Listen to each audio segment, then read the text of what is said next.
Hello, beautiful writers. Thanks for watching. Today I'm going to give you some writing magic, a hack that I use for two major things when writing, and it's called the avatar. So if you are a writer or if you are doing some marketing for things like your blog or whatever it is, then you want to stay tuned. I'm going to answer the questions. What is an avatar? No, it's not this guy. And why do I need one? So stay tuned.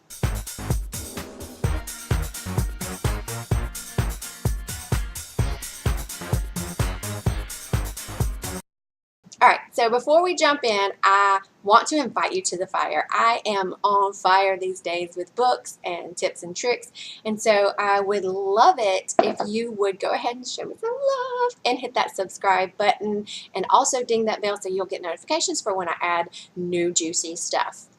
All right, so I have to give credit where credit is due.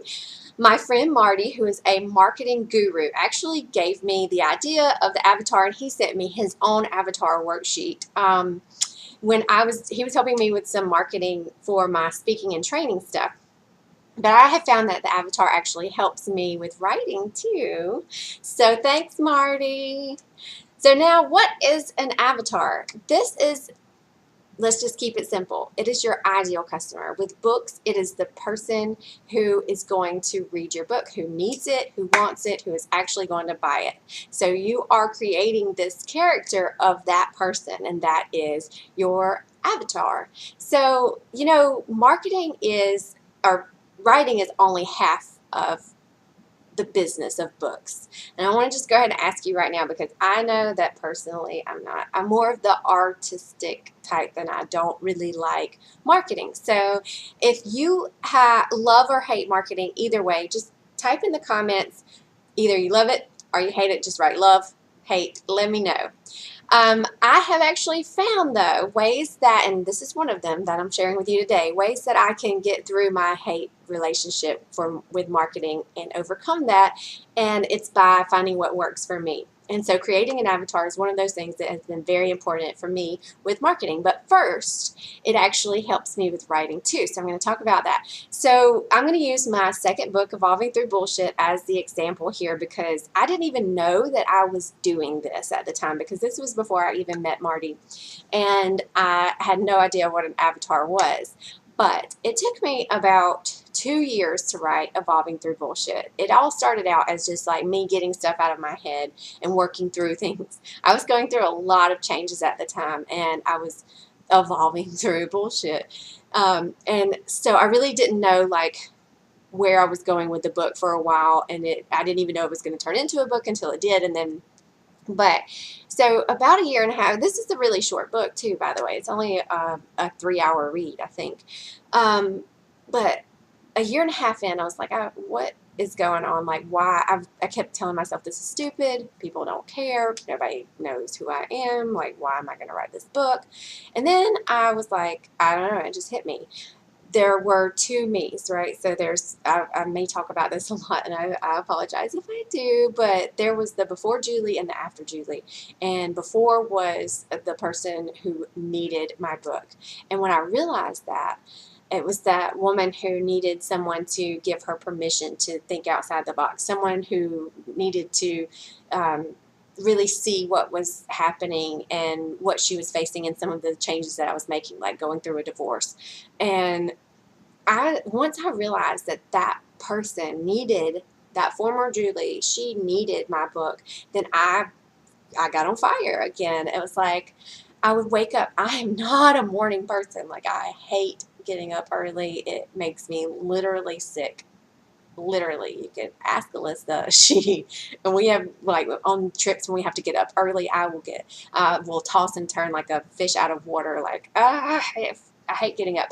But once I got my avatar set and I knew that I needed to finish that book, it was like I would get up at 4 o'clock in the morning and work on it, because I just felt that passionately about it.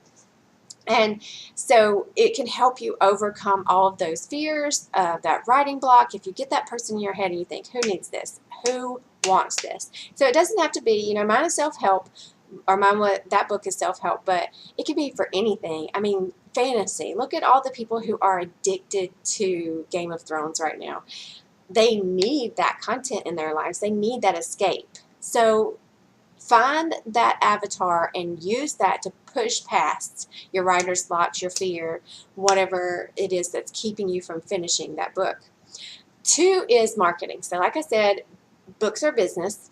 You have to treat them like a business too. That writing is the fun part, and it is the half the battle, and then you've got the marketing part where you want to get it to your audience. So that's why knowing your audience is so important, because if you don't know who your people are, you know, in business there's this saying that if you're selling to everyone, you're selling to no one. And that is so true, and I had to learn that the hard way, because I really didn't understand that for a while, and I'm the type of person that has to like go through things, and that's why I make these videos, because I don't want you to have to do that. But I have to learn things the hard way. So for instance, like if you were just to do a Facebook ad for your book, you have to know like where to place the ad, like who you're doing it for. And if you don't, and you have this huge audience that's not really, first of all, it's not going to get to the right audience. You're just going to be wasting your time and